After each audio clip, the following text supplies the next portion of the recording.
Hey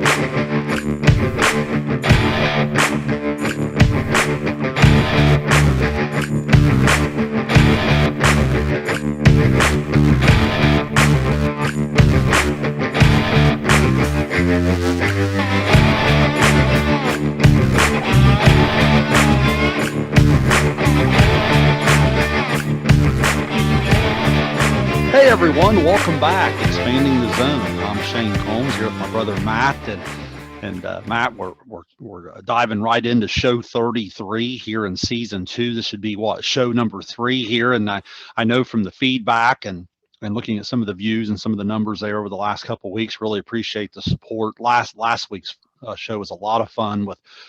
We talked setting records, but we looked at it as we always do.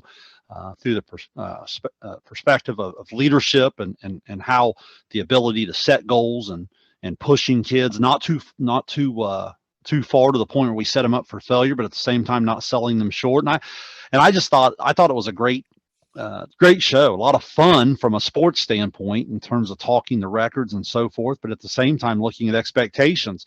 Here we are this week. We always like to start just with the simplicity of a title. And Matt, it's that time of year where a lot of people are preparing in education, coaching, taking on new jobs. And, obviously in the business world, that could be any time. A lot of times, in our line of work, be it teaching, coaching. In my case, I'm going to jump into a principal position here in the next month. And it got me thinking about leadership and new starts. And it got me thinking kind of a title of identify your identity. I think that's something very, very important. When you in your position, you're kind of like me. It's been a while, unless I'm forgetting maybe some different position changes, where you've kind of taken on a new position or a new start.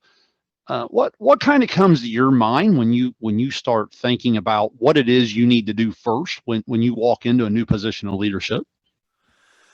Yeah, it's interesting, Shayne. I think when you start a new position, whether it be a coaching position or maybe an administrative position or, whatever the case may be, or maybe it just be out in the corporate world or whatever. But if you're in a leadership position, I think a few things come to mind just as first things. One would be to learn, I think, a little bit of of what you're coming into. What's the history of that organization? What's went well, what hasn't went well. Is it a situation where you a lot needs fixed, or is it a situation where things have been pretty good and you want to kind of keep the status quo but insert some of your own flavor to it too? I mean, everybody's got their own individual personality as a leader, but I think it's important to kind of know that, and then I think it's important to be proactive and get out in front of things. I think meeting with people early on. You and I have talked before. I know on some of these shows, these things sort of overlap a little bit, but I know we've talked about, like in coaching, having preseason parent meetings and talking to parents before the season even starts and laying out some expectations and letting them know where their kid stands in terms of playing time and role and all that. That's just an example of trying to be proactive and getting with your people early on. If it's a principal, it might be that first staff meeting, on that first day of school. It might be before that meeting with 5 or 6 of your veteran teachers, right? To find out, hey, where do you think we need to go? What needs tweaked a little bit? But anyway, I just think that those things come to mind when you're starting a new position, learning the history a little bit. What are you getting into? Where does it need to go? Meeting with the people, the stakeholders, so to speak, in that organization. And just being proactive and getting out in front of things. And I know we're going to talk a lot about identity, and that's, I think, the first steps to forming, your identity with that group of here's what, when people think of, you insert the title here, when people think of this team or this corporation or this school, this is what we want people to say they're all about. This is what we want them to associate with us. Yeah, I kind of have 3 questions throughout the show that's in my show preparation.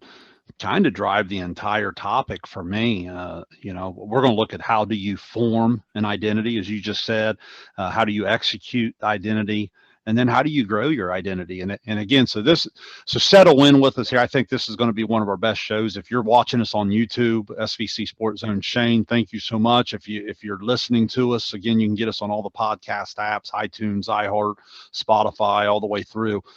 Thank you so much for the support. But if you're in the leadership and you enjoy sports and you just enjoy, leading people and being a part of something bigger than yourself, I really think you're going to enjoy this show. Matt, as I said earlier, and I'm getting ready to take a pretty major step for me. Quite frankly, one that I never really planned on taking. I really enjoy the classroom. I enjoy teaching, love coaching, and the situation presented itself. And I've been a member since the very beginning at Paint Valley Middle School. That's where I've been teaching the last 22 years, and now I've got the opportunity to step into a principal position. And it got me thinking. Over this summer, I actually got to start the last 2 weeks of last year. The principal there, Mr. Holbert, was able to set up for me to kind of do a little shadow, a little training to get my feet wet and get a little taste of it. And it was a great experience for me, Matt, because it got me thinking throughout the summer. And the whole time you were talking, I couldn't help but think about when you're mentioning proactive and you're mentioning about getting out in front of things. I think the mistake that new leaders make is they think they're starting to form their identity, at that first staff meeting or at that first practice or whatever it might be. In reality, you've got to do a lot more groundwork and a lot more preparation leading up to that. And it got me thinking, reading, listening to podcasts, studying, watching, asking, taking all this information to where you're starting to think, okay, what do I believe in? Why do I believe in that? Well, who else shares that idea? Go talk to them. Why is it successful? But then I think it's also important. You better go talk to people who maybe do it another way and ask them, well, why do you do it this way instead? So that when you do walk into that first practice or that first staff meeting or whatever it may be, you've got to be able to be the expert of your identity, if that makes sense. You've got to know, hey, here's our identity, here's why, here's what I believe we're going to be strong at, here's where the weaknesses are. But hey, out of those weaknesses, here's the opportunities, here's some of the threats or the barriers. And a lot of times in education or business, we call that SWOT analysis, that we work through.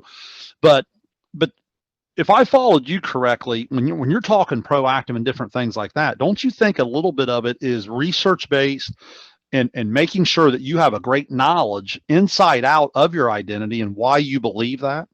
Is that fair in terms of what you're talking about and being proactive is leading up to that first opportunity to meet with the people that you're going to be leading? Yeah, I think just being a constant learner, okay, goes with being a leader to begin with. I feel like, if you're going to be in a situation where you're going to be a principal or an athletic administrator or a coach, chances are you don't just wake up one day and be like, you've thought about it along the way. It's something that you've inadvertently, if anything, prepared for just by learning, like you said, just by wanting to grow as a person and in your profession.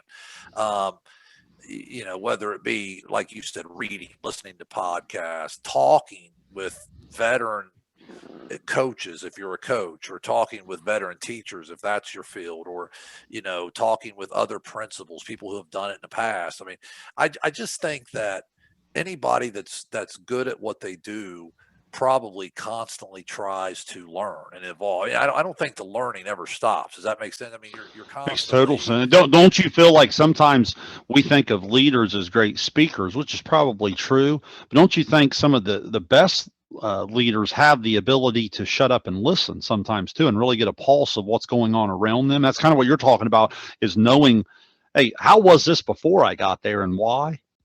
Yeah. Well, yeah, and I think too, as we get into this identity tonight, it almost branches off. I don't know, Shayne, to like two different parts of this thing, because like one, as you're growing as a leader and growing in your own philosophy, right? You have your own approach and your own ideas of what it should look like, whether it be, hey, I'm coaching this, football team, and here's what I want our attitude to be. Here's what I want our culture in the locker room to be.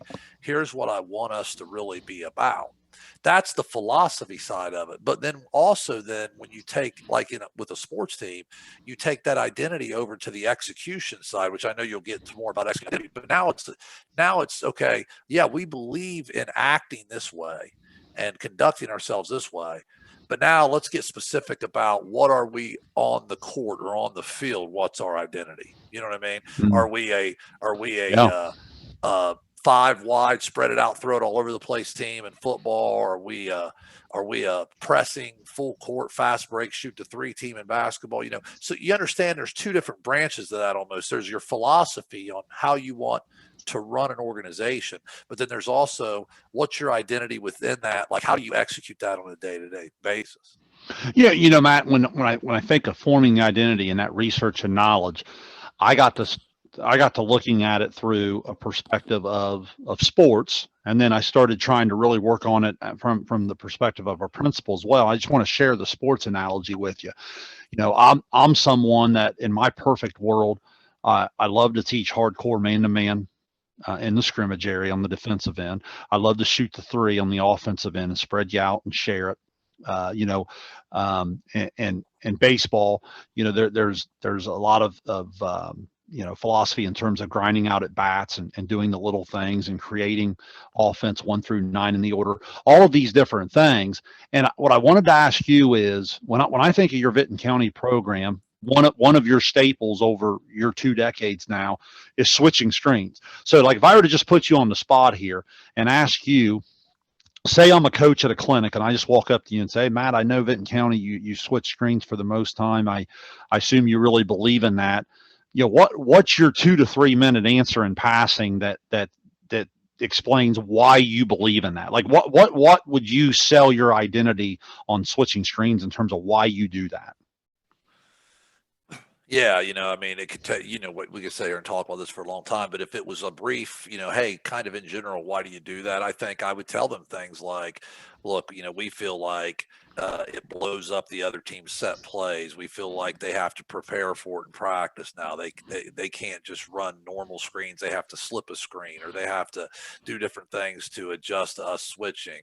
Um, I could get into things like, I feel like it promotes communication and team defense and gives you the ability to not allow the ball to get reversed as easy and deny passing lanes and be more aggressive that way, and then I could also sit here and tell you there's 3 or 4 Achilles heels to it too that can hurt you if you're not careful, and but I think that over the years we've weighed the good and the bad and just feel like for the most part it's what we do now.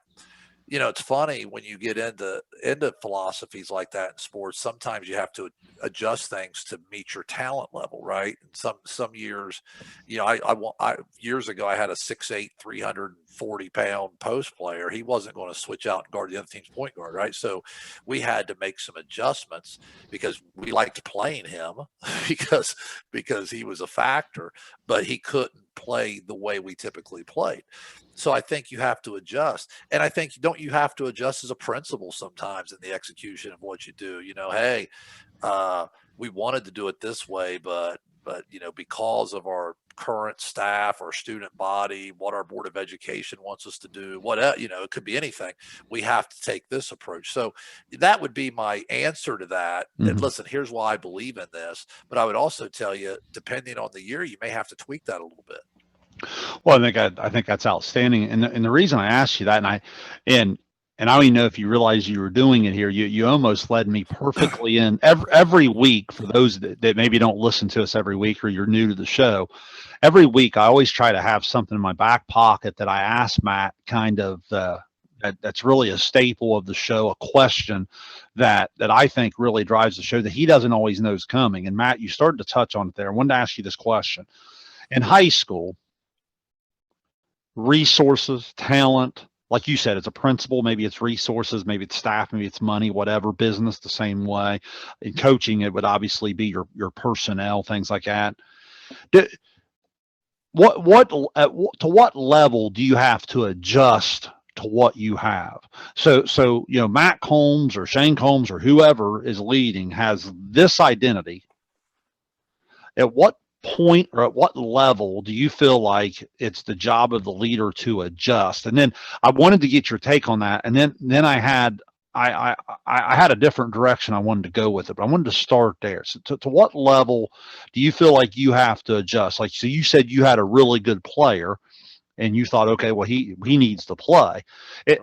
Is it as simple as that? Like, how good's the player? Is it worth adjusting? Like, to take me through that scenario in terms of to what level does the leader have to adjust to what he or she has in terms of resources?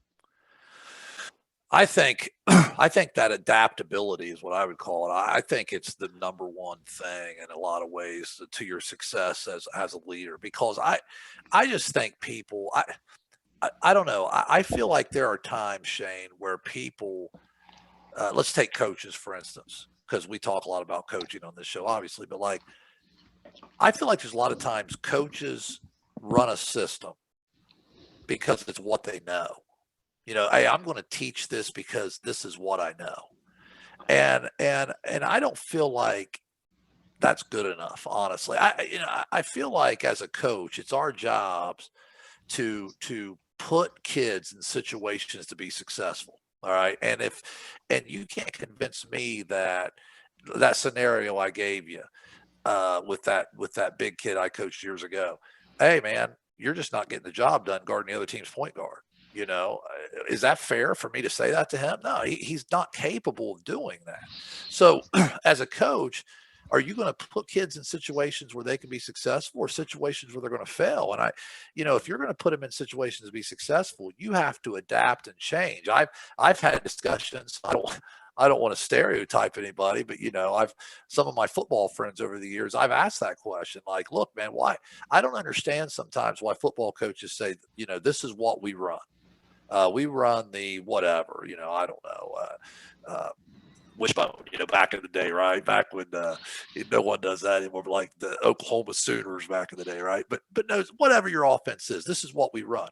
Well, is that what you run every year, no matter what? Because last I checked, in high school, you can't recruit your talent, right? I mean, if you're running, if you're a team at the college level that runs a certain offense, you're going to recruit to that. Does that make sense? You're going to recruit. Makes total sense. Your style. At the high school level, we can't do that, or at least we're not supposed to. And you're just never going to be able to say, well, so this is the way we coach. So this is we're going to recruit talent to fit that. No, we're going to deal with whatever we have that particular year. There's years we may be fast. There's years we may be slow. There's years we may be tall, small. Football example, there might be a stretch where you've got the best quarterbacks ever come through the school, and there might be other years where you just don't, but you have a lot of good runners and big offensive linemen. Aren't you going to change your style a little bit to fit what you have? To me, I think that's crucial. And I think that's important in every form of leadership. Don't just teach what you're most comfortable with. I mean, be able to adjust and adapt. I hear everything you're saying, and honestly, I agree 95% of what you're saying. I want to come at this from a different angle. And if I'm way off, just say, Shayne, you've lost your mind, and I disagree. But kind of like when you said it's okay to renege in euchre for people. If people want to go watch past shows, but we won't get into that. Go ahead. Is there a fair avenue for me to take that says what you just said is true, yet sometimes I think coaches use it as a cop out? And let me explain what I mean.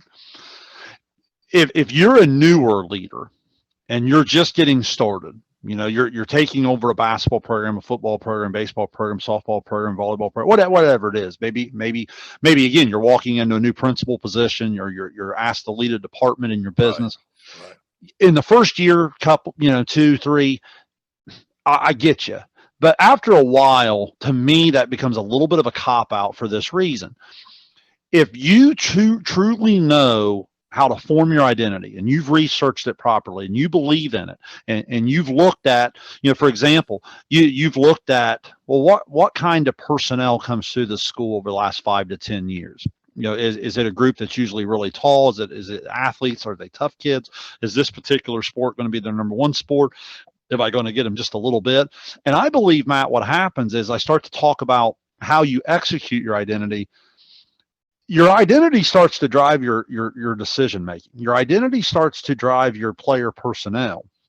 And I'll use an example of, I'm a member of the basketball staff for the girls basketball program at Paine Valley, and over the last couple of years, we struggled to find our identity. And last year, we started to really fall into place of, hey, here's how we want to guard. On the offensive end, we want to spread people out, and we want to shoot the three.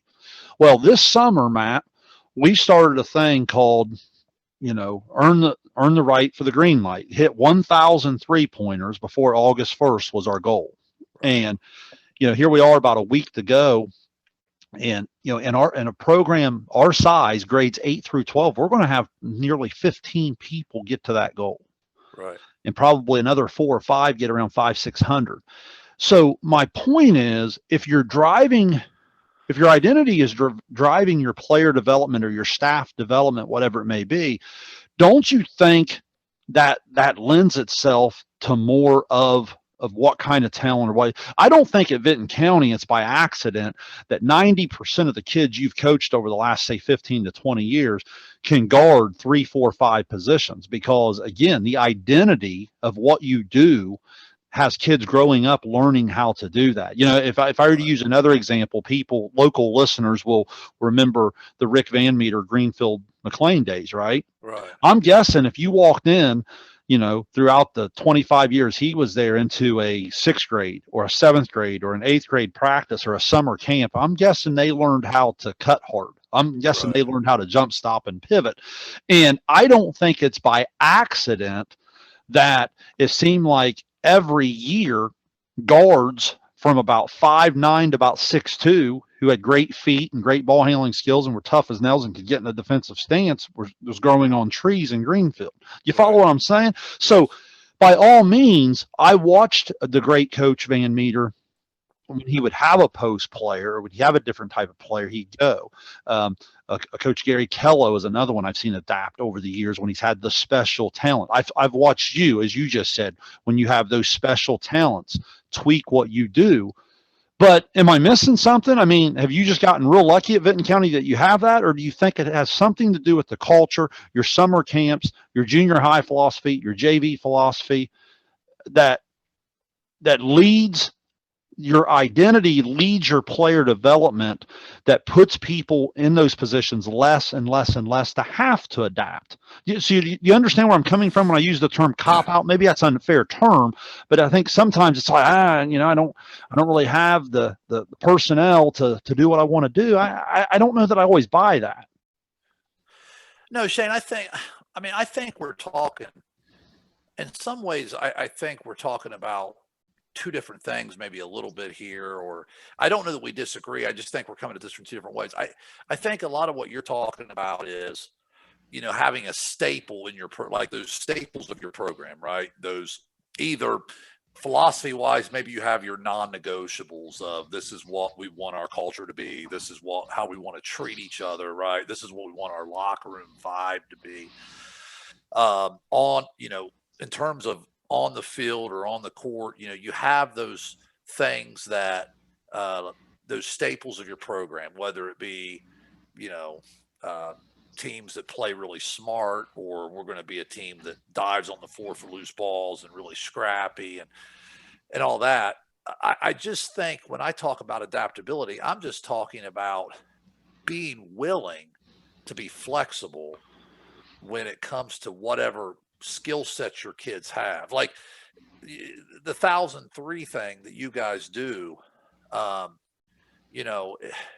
you have a group right now that's pretty versatile. A lot of kids shoot it or whatever.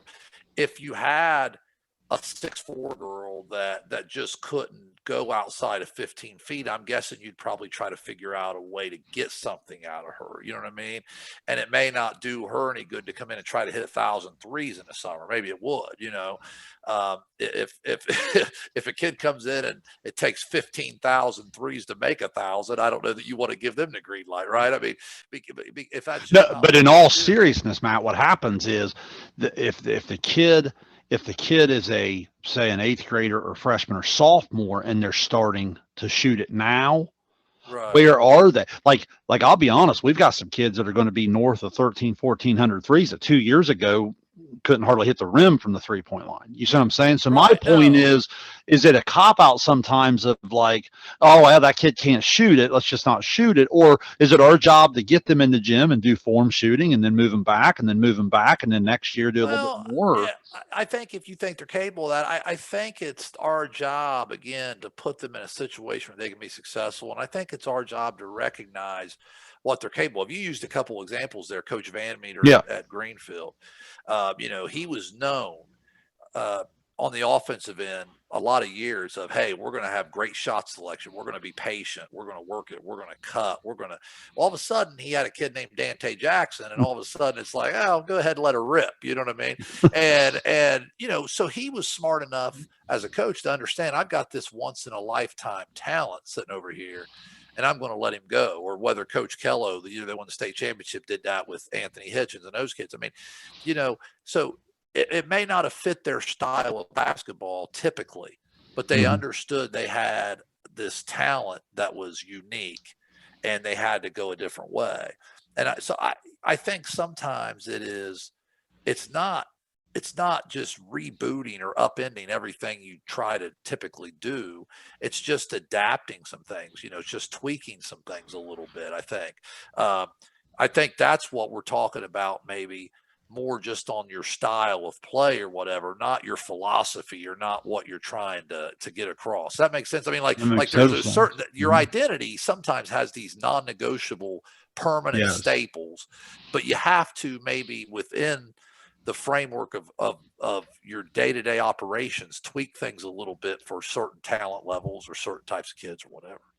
Well, Matt, as I continue on this second question I talked about in the introduction about the execution of identity, when you're talking flexibility, tell me if you think this goes together in terms of the word panic and in terms of how we execute our identity. I think sometimes what happens, and maybe this goes back to the first question of it's a lack of research, it's a lack of knowledge, it's a lack of education, it's a lack of that SWOT analysis that I referred to, where like a lot of times you're already telling me that you kind of know some of the things that are going to go wrong in switching screens because you've done it, you've studied it, and you've fought through it. And I think sometimes when there's a lack of research, there's then a panic that doesn't allow you to execute your identity. If I was going to stick with our 3-point philosophy of it, the team sometimes that's 2 for 15 at halftime. You know what I mean? The manager comes in, coach, for 2 of 15 from the 3-point line. Oh my goodness, for 2 of 15.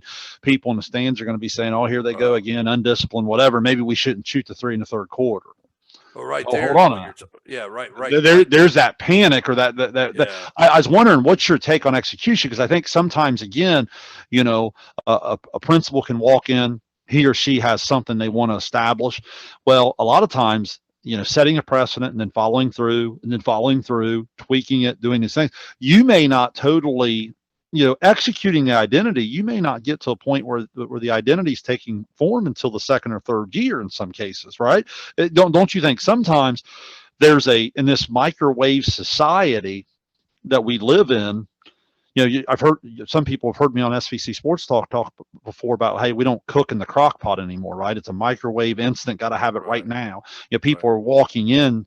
If you don't have your identity set in the first meeting or the first practice or whatever, then you're a failure. Well, I don't know that that's the case. I think sometimes leaders panic and they think they have to like totally reinvent it to the point where I know as a young head coach in basketball, Matt, I felt like I was a pretty talented coach from a standpoint of the game of basketball. But in terms of execution of my identity, I think I failed miserably in that first year because I probably didn't have the patience to see big picture. Sometimes you get so worried about, hey, I got to win Friday night, that you don't stop to think about, what am I really trying to establish here that can be an identity for this program moving forward. Talk to me a little bit about the flexibility that you're referring to, but at the same time not having a panic to where you throw your identity aside and you don't totally trust your research and all of the things you went into forming the identity in the first place. Yeah, I think you hit on something interesting there, especially since we're talking about people maybe taking new positions or just starting out at a new job or whatever in this particular show. I I think the pressure's real. It really is for young coaches, for new principals, because let's face it, if you come out as a new coach, and I can remember my first coaching job. I've mentioned this before on this show. I became a head coach in like 1999, I think, right around there. Uh, and we went 0-7 out of the gate in my first job. Okay, so we started 0-7, and I can remember our seventh loss. We lost at the buzzer game. It looked like we were going to win. And, at that point, you're just devastated. And I can remember a good friend of mine gave me great advice, because I said to him on the phone, I said, I got to be honest with you, man. I don't even know what I'm going to do Monday at practice. I said, I've exhausted every idea, and he told me, well, you're going to do the same thing you did last Monday at practice. He goes, you know what this takes. You played for a good coach in high school. You played in college. You understand what's supposed to happen. You got to stay the course. You got to go right back in there and be consistent and stick to your guns, and things will eventually get better. And he was right. And in that particular case, that team turned around and won 8 of its next 12 games or whatever, and got better. um, but it's hard. It's hard when things aren't going well, Shayne. I think to stick to what you're doing, like you said, you're 2 for 15, and you made a great point. If you're not careful, what's driving your panic? Well, it's all people in the crowd think I'm stupid. They don't know. I don't know what I'm doing, And I get it. That's easy sometimes to fall into that trap. But I think that, again, it's like Bryson DeChambeau for people that follow golf, right? He's got a certain philosophy to how he's going to play the game of golf, whether you agree with it or not, right? He's Right, going right. to try to swing the golf club at 130 mile an hour and hit it as far as he can possibly hit it, knowing that he may have to gouge it out of the rough, but he's going to be gouging it out with a pitching wedge, right? That's his goal. That's Nick his Faldo is philosophy. going to be on there saying, you got to have Right. course And when management. You got it right. and when he went to the British Open and he shot terrible because he couldn't control the driver, it's not like he all of a sudden pulled out the hybrid, and started, trying to just steer it out there 220 yards. No, he's sticking with his approach. That's what he does.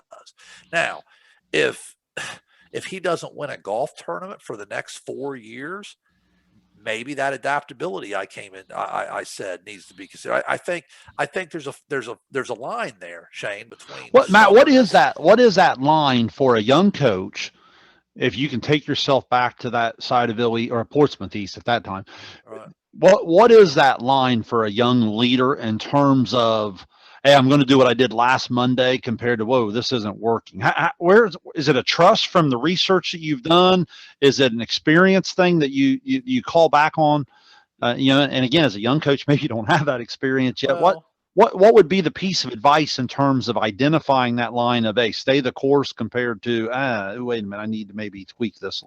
that self-evaluation piece, I think, comes into play Yeah. there, because, like, if you're really honestly evaluating your own approach, not based on what somebody in the stands is yelling at you, or what, for like more higher level athletes and coaches, what the media is saying or whatever, not that, but the self-evaluation of, okay, what are we doing here? Why isn't it working? Is it not working because my philosophy's off a little bit and I need to tweak it? Or is it not working yet because we're just not quite there with where Mm. we need to be. But like you said, we haven't had those 2 or 3 summers of continuing to become better shooters or continuing.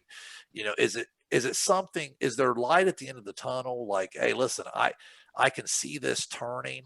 Uh, like the example you use of my first year of coaching, as I watched the film and I broke things down, I didn't feel like that our X's and O's weren't right for that team. I just felt like we'd had a couple bad luck things happen, a couple bad breaks.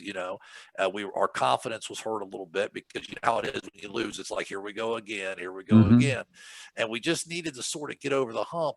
But I think as a coach, if you're being honest and you're self-evaluating, and you say, oh man, you know what? I don't think this works for this team. I'll give you an example, another coaching example. This happened to me.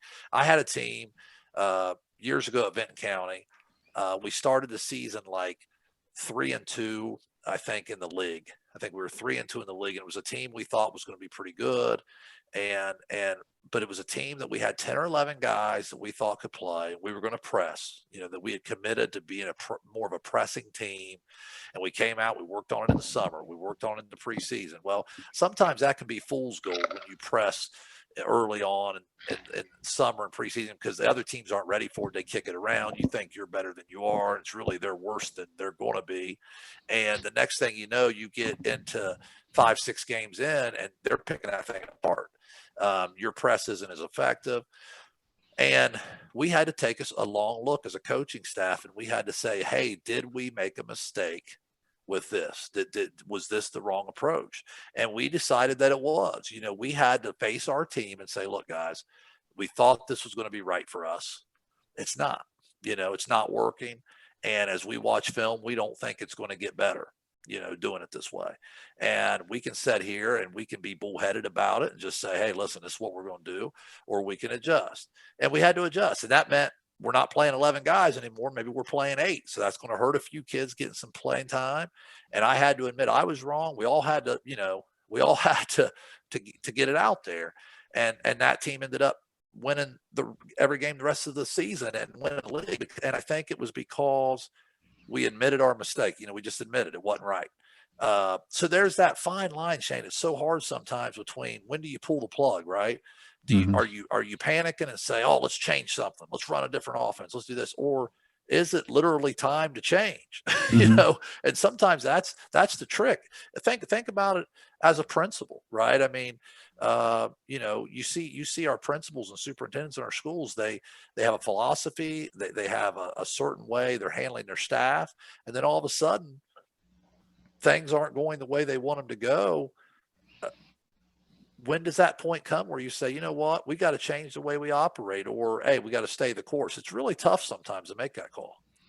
Well, and I think the final question that I was going to look at talks about how do you grow your identity, and I think what you're talking about is leading into that final point. To me, it's our job as leaders to, once we get a total grasp on our research and learning the strengths and weaknesses, where are the opportunities to growth, what are some of those threats, in terms of those fans saying what they're going to say, or the parents in the community. Today's social media, obviously they have a platform if you want them to have it or not.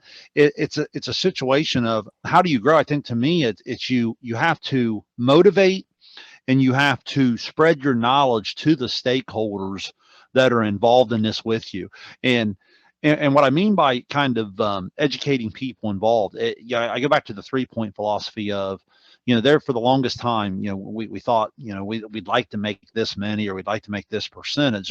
And really we got to the point where, hey, let's get even more detailed in terms of, let's make sure that what's a bad 3, what's a good 3, what's a great 3. Right. And if we're taking a bunch of good 3s and great 3s and they're coming from the right people, right. We'll live with the percentage of misses and makes, but what else can we do to help with the weaknesses, or to help with those other concerns? Well, we started talking about it's going to present itself some different types of rebounds that now all of a sudden benefit a shorter, faster team like us. Can we rebound half of our misses?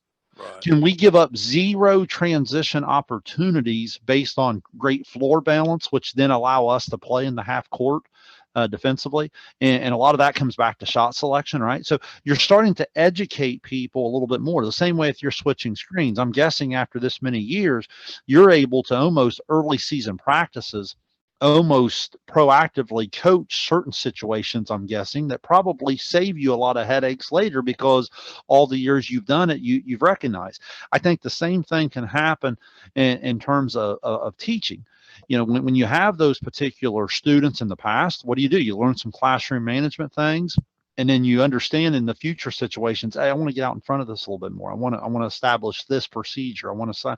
And I was listening to the Hardwood Hustle the other day, a podcast I've referenced on here before, and they were talking about, it's an outstanding small college coach on there, and he was talking about how, man, the days of saying, well, my students just aren't getting it, or we're not quite good enough here. He's like, that's just not good enough. And the challenge he had to coaches was, man, that's not good enough. You've got to find a way. So I think we've really established such a fine line between when's it time to panic and change, when's it time to stay the course.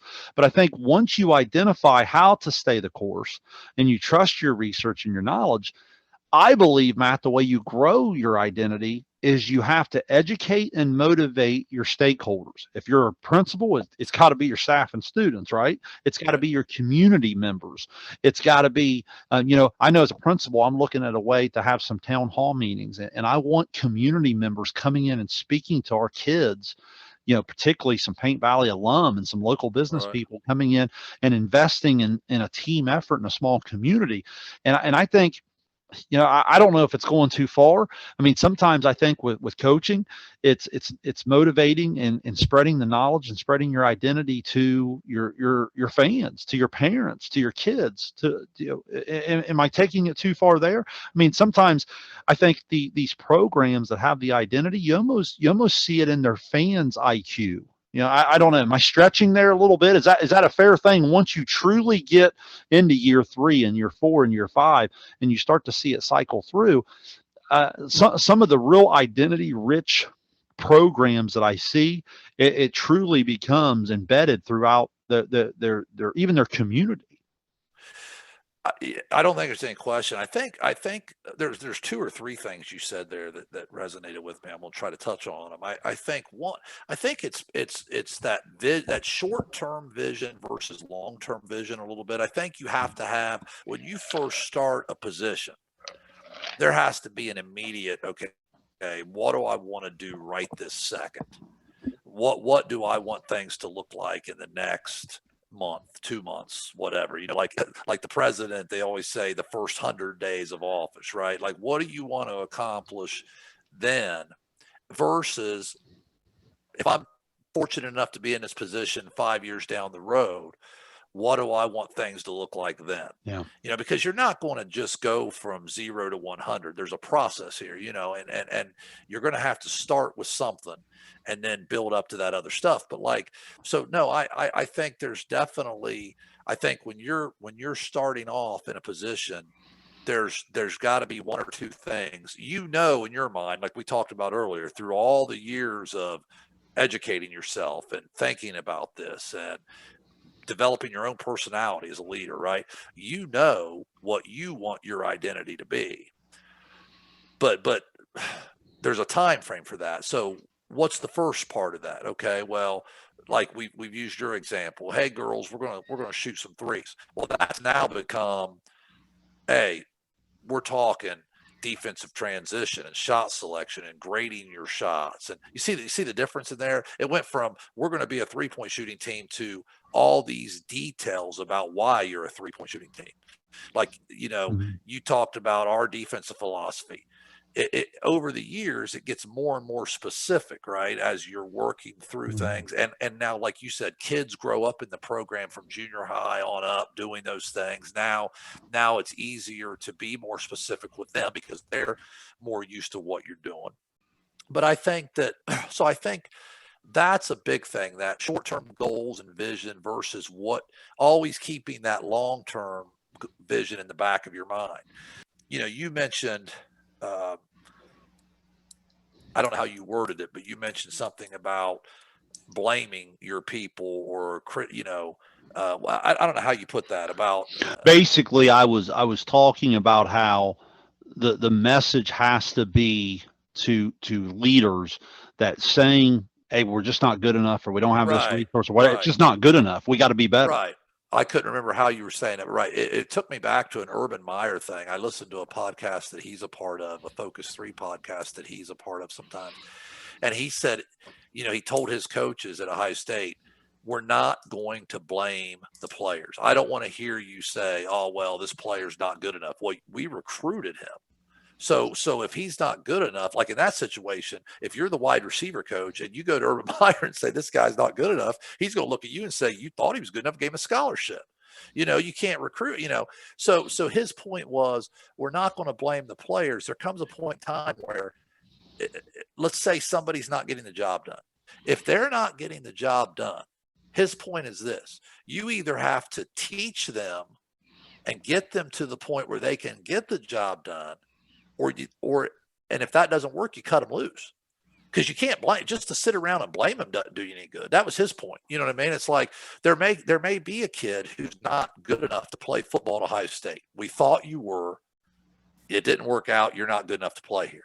But they're not going to just jump from A to Z. It's going to be we're going to try to teach you, work with you, develop you, get you there, and we're not going to sit here and blame you. We're going to take the responsibility on our shoulders and try to get you there. And then eventually, if we can't get you there, we just have to go in a different direction. But we're not going to sit around and browbeat you, and just blame you. And I think sometimes it's like what you said earlier. Sometimes it's easy to say, well, we suck. We can't do this, or how can I be a principal at this school when all these teachers are stubborn and they want to do their own thing? They don't want to listen. They don't want to work as a team.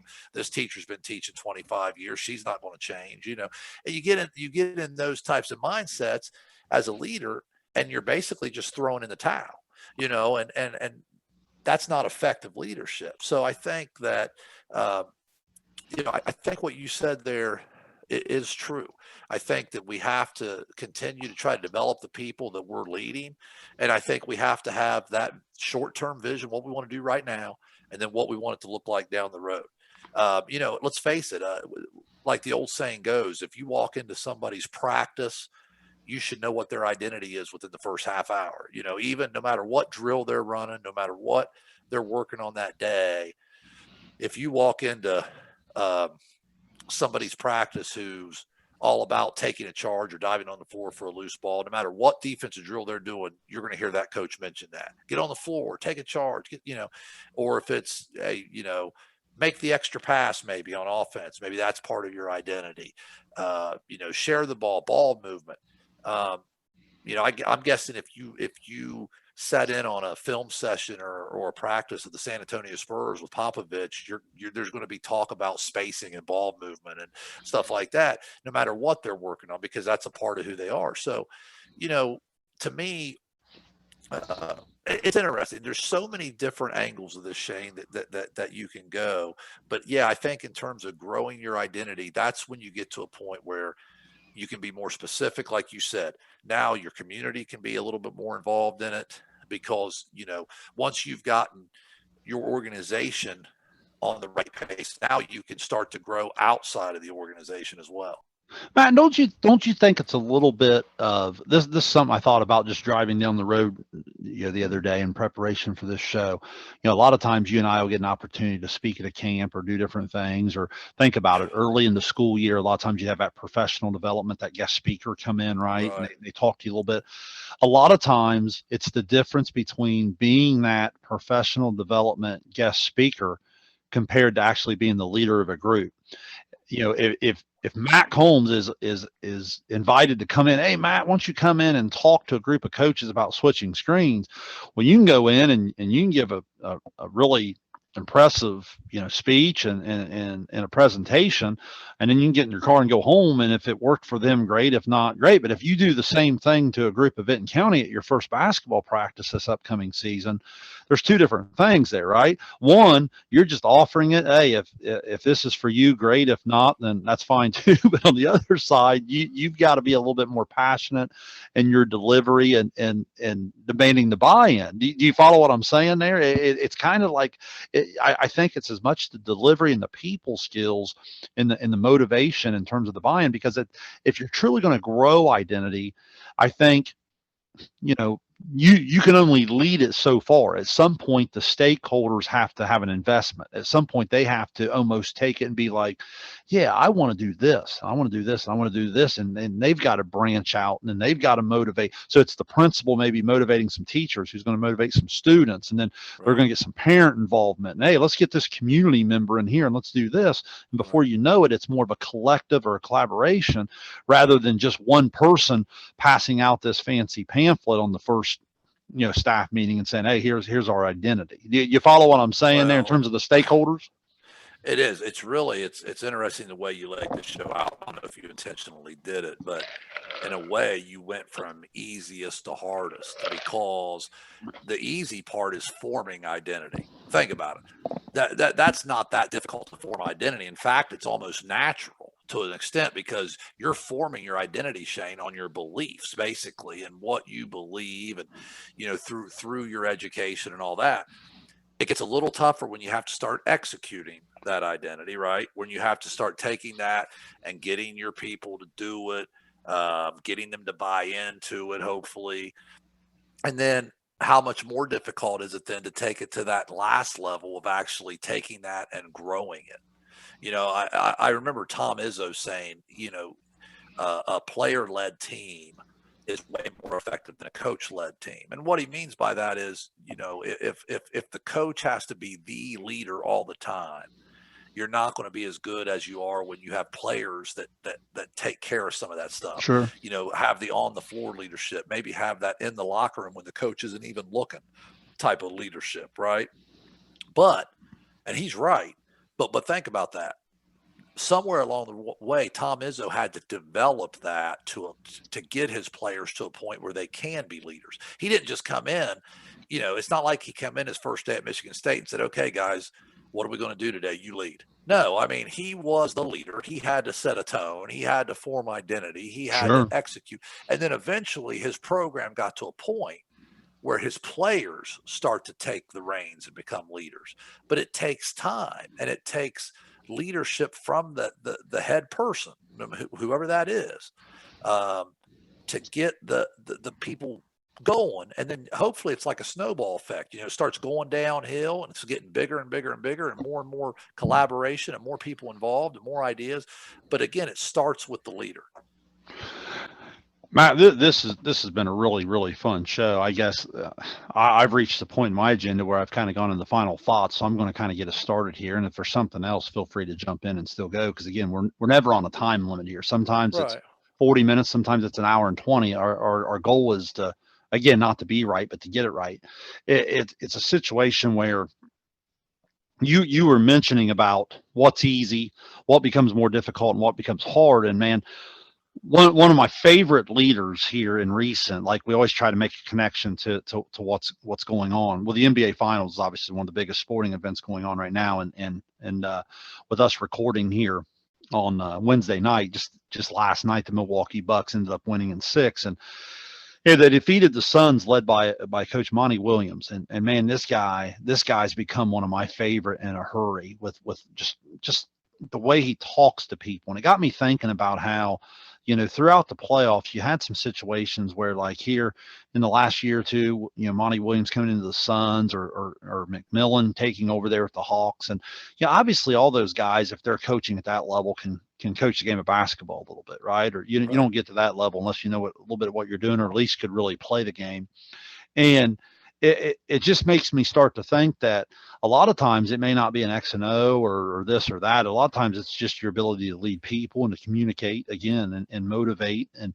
And he said something when they had him wired up there about a week ago, where he talked about everything you want to accomplish is on the other side of hard. And man, for some reason, that quote has just stuck with me over the last couple of weeks. I mean, what a great, I don't know that I've heard that before. I don't know if you'd heard that type of quote before, but he talked about And I even heard some of his players, even a first ballot Hall of Famer like Chris Paul. I've even heard his players start to echo it in some of their press conferences or their interviews and different things like that. And obviously it didn't work out for them. They fell short or whatever. But he was talking about everything you want to accomplish on the other side of hard. This stuff's not easy.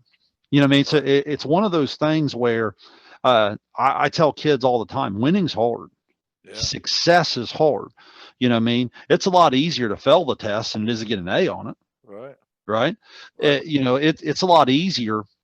It's a lot easier for teachers just to have below average test scores than it is for every teacher across the entire middle school to have great test scores.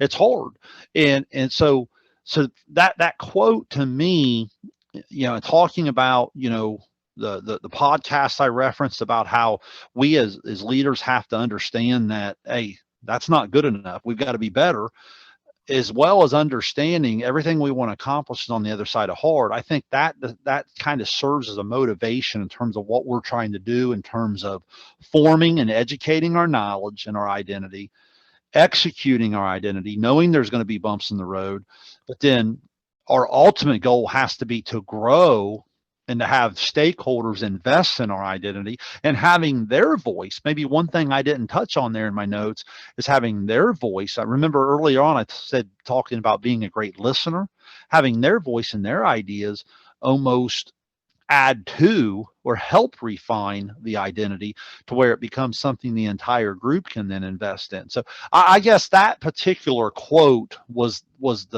kind of the um, overview of my summary or my final thought. Matt, what would be your final thought, your final takeaway that you'd want people to really think about as we cap it off this week? Yeah, I think with the things we've talked about tonight, and this goes a little bit with your final thoughts too, I think it comes down to a few things, really. I think it comes down to high expectations. I've said that before. I feel like uh, I just don't feel like very many great things, if any, have ever really been accomplished without high expectations. I just don't think the all shucks, let's see how it goes thing leads to like greatness. I just don't. I think there's got to be a certain level of high expectation because I think high expectations lead to uh, work ethic and effort and the things because you have those high expectations. Hey, we're going to grind this thing out. We're going to do this thing right. We're going to learn as we go. We're going to make improvements. We're going to adapt when necessary. Um, but because we expect such greatness out of our organization, we're just not going to settle for less than that. And then I think that you touched a little bit, and this could be a show by itself, probably the relationship piece. I think of how important it is really to understand that it takes a group. It's got to be a team effort. There has to be. I know we've used the word collaboration a lot tonight. I know we've used the word or the term, community involvement or It stakeholders and all these fits. things, and all those things fall into that relationship category. And just like even Woody Hayes back in the day wrote a book, You Win with People, and you're talking about a guy who didn't come across as real flexible and open-minded, right? But he even understood that relationships mattered, and you had to have the right people with you to get it done.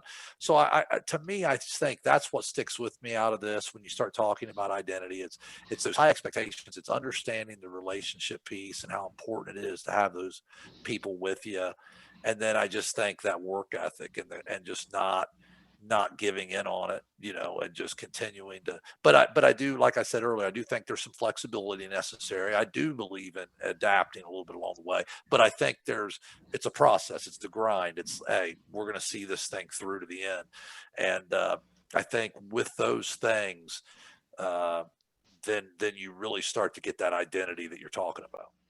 I think that's really well said. I think it ties right back in the last week when we talked about the records. We actually talked about expectations and how we set goals and so forth. So, listen, if you guys have not had a chance to listen to last week's show, I think it's a really good one too. You want to go back and do that. But this has been a lot of fun.